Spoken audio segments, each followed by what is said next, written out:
He did not conquer through terror alone, nor through mercy alone. He ruled by balance, by discipline, by belief. To his enemies, he was feared. To his allies, respected. And even to those he defeated, he became legend. This is the true story of Saladin, the man who shattered the Crusader kingdoms and reclaimed Jerusalem for the Islamic world. Not a myth, not a saint, but a statesman forged by war.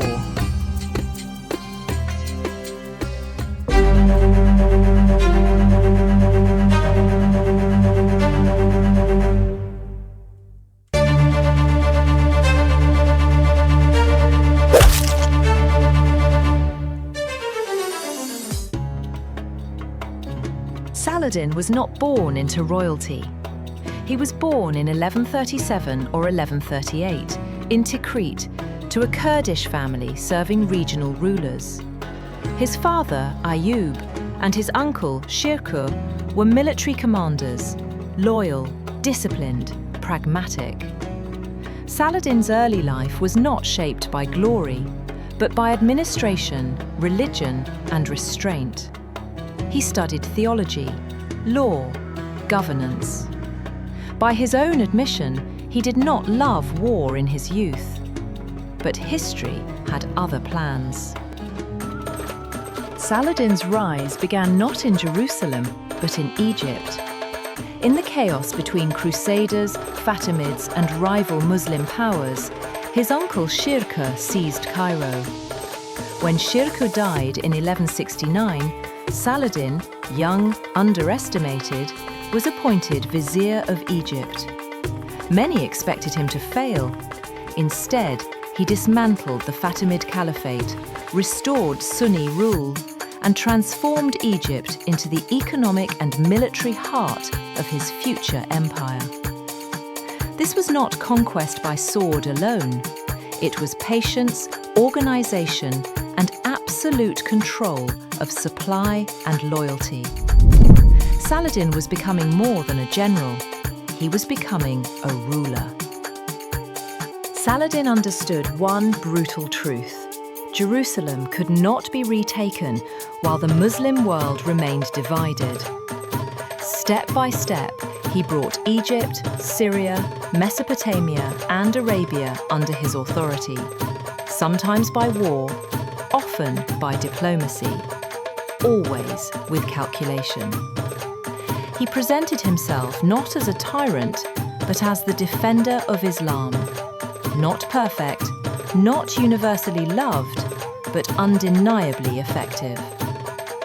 By the 1180s, Saladin commanded the greatest unified force the region had seen in generations.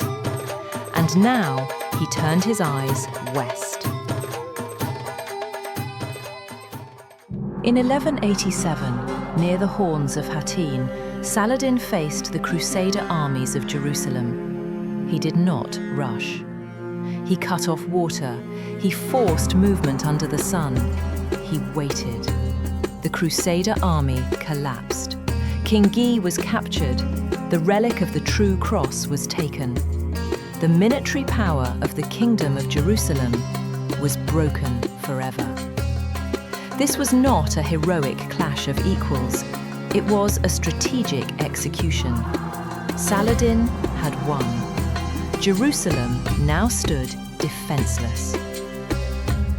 When Saladin entered Jerusalem, the world expected slaughter. They remembered 1099, when Crusaders had massacred the city's population. But Saladin chose a different path. The city was taken through negotiation. Civilians were allowed to leave. Ransoms were organized. Holy sites were protected. This was not mercy born from weakness. It was authority born from confidence. Even his enemies recorded this moment with reluctant respect. Jerusalem was Islamic once more. During the Third Crusade, Saladin faced his most famous opponent, Richard I of England. They never met face to face, despite what films suggest. But they exchanged gifts, messages, medical aid. They fought brutally, yet respected each other as warriors and rulers. Neither could destroy the other, and so they negotiated. Jerusalem remained under Muslim control, but Christian pilgrims were allowed access, not victory, not defeat, but balance.